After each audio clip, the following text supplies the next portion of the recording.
यशोमती ठाकूर यांना आम्ही आघाडीच्या वतीने जे लोक आहे आम्ही शासनाला विनंती करून या लोकांना खाली न ठेवता यांना पदोन्नती देण्यात यावी.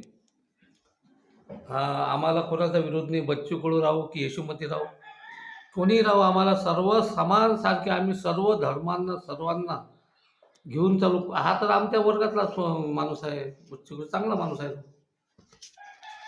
आता हे जे वैधानिक विकास मंडळ आहे नागपूरमध्ये, जमलं तर त्याच्या बाऱ्यात आम्ही शासनाला विनंती करू. फडणवीस झाले मुख्यमंत्री, शिंदे साहेब झाले, मोदी साहेबाकडे प्रस्ताव पाठवून जे लोक आहे बा, एका दृष्टीनं वजन आणि कामगिरी ह्याही आमदाराची चांगली होती.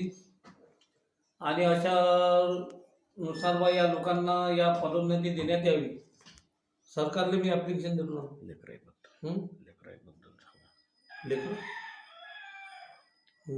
शिक्षण, आता हे जे लेकरांचे जे शिक्षण आहे, प्राथमिक शाळा ज्या ग्रामीण भागातल्या आहे, समजा कारंजा, बरम, बोदर, सायकडा, ज्या ग्रामीण क्षेत्रातल्या ज्या शाळा आहेत, या जिल्हा परिषद मार्फतची शासन बंद करणार होतं. 200 काही 250 शाळा बंद करणार होत्या. सरकारला मी याबाबत सुद्धा प्रस्ताव देतो की या शाळा स्ट्रिक करा. कारण विद्यार्थी ढपू बनून राहिले, शिक्षण शिकत ना, तुम्ही मजा करता शाळेत.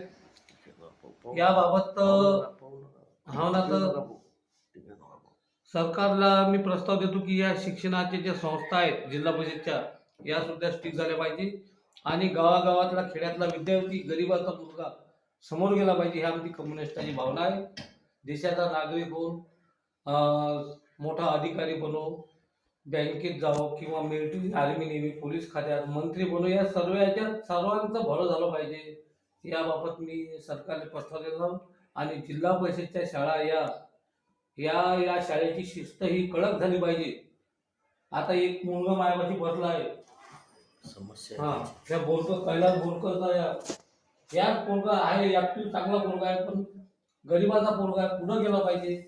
या दृष्टीनं माझं मत आहे की देशाचा नागरिक हा पुढे जाओ. यासाठी मी सरकारला निवेदन सादर करतो की जिल्हा परिषदच्या शाळा जर कमजोर राहिल्या तर मी डायरेक्ट शिक्षकावर कारवाई करत. शिक्षकावर कारवाई होणार. आता आमच्याच ग्रामीण कारंजापर्यंत मी 2-3 वेळा चुपचाप पाहायला गेलो तर मास्तर लोक बैरमला फिरतात जाऊन. असं झालं नाही पाहिजे. विद्यार्थ्यांच्या चांगलं शिक्षण देऊन शिक्षणात विद्यार्थी पुढे गेला पाहिजे, अशी माझी भावना आहे. तिकडे गेलो का खात्यात टाकत जा. त्या लहानचा कोणता पुट्टा या 8-9 महिन्याचा, काय बोलणार, मी त्याला काकीत घेऊन येऊ काय ते बयाळ बायको